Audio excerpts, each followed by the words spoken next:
د پخوا وخت خبره ده، ډیر پخوا د غرونو ترمنځ هلته چې لمر د تیږو پر سر د سرو زرو رنګ اخلي، یو زوړ ښار و چې خلکو به زرین دره بلله.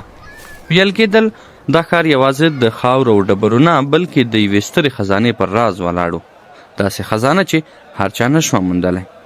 دا راز د وخت، صبر او نیت ازمایښت و. کله چې د صحراب نیکه مړ شو، هغه ته یو زوړ وهلی صندوق پاتې شو. د صندوق دننه یوازې یوه څرمنې نقشه وه، خو همغه نقشه د زرین درې غرونه ښودل. پر نقشه لیکل شوي و چې خزانه یوازې هغه چاته ځان ښکاره کوي چې زړه یې له حرصه پاک وي. صحراب دا خبره په لومړي سر کې افسانه وګڼله، خو د نقشې نښې دومره دقیقې وي چې د زړه نشو تېرېدلی. هغه د سفر لپاره یو کس وټاکه، کامران چې د سرو زرو مینهوال و او تل یې د شتمنۍ خوبونه لیدل. او رحمت د لږ قناعت سړی و. دواړه سهار له لمانځه وروسته روان شول. لارې سختې وې، غرونه لوړ وو او چوپتیا داسې وه لکه چې طبیعت دوی ته نیت تله کوي. کله چې یوې تنګې درې ته ورسېدل، پر یوه لویه تیږه لیکل شوي وو چې دلته یا حرص ختمیږي یا انسان. لا خبره ختمه شوې نه وه چې ځمکه ولړزېده، یوه لاره بنده شوه او بله خلاصه. کامران بې له ځنډه د ځلېدونکو تیږو خواته منډه کړه.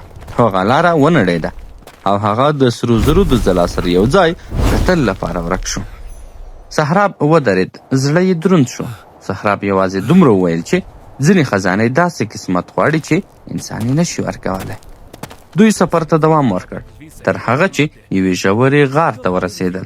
د غار دننه د سرو زرو صندوقونه، تاجونه او سکې پرته وې، خو د دې ټولو ترمنځ یو زوړ لیک پروت و چې پکې لیکل شوي وو: دا زر د ښار د خلکو امانت دی او څوک چې یوازې د ځان لپاره واخلي، لعنت به پرې وي. صحراب د زرینو صندوقونو پر ځای هغه لیک ولوست. لاس یې ونه ښوراوه، یوازې یوه کوچنۍ سکه د یاد لپاره واخیسته.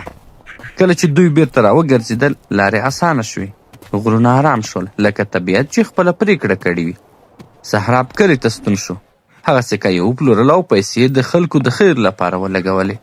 ښوونځی جوړ شو، اوبه برابرې شوې او لارې ورغول شوې. خلکو به ویل هغه خزانه وموندله، خو شتمن نه شو. خو صحراب پوهېده چې هغه تر ټولو لویه خزانه موندلې وه، ځکه چې اصلي زر په صندوقونو کې نه بلکې په هغه زړه کې و چې حرص پکې ځای نه درلود.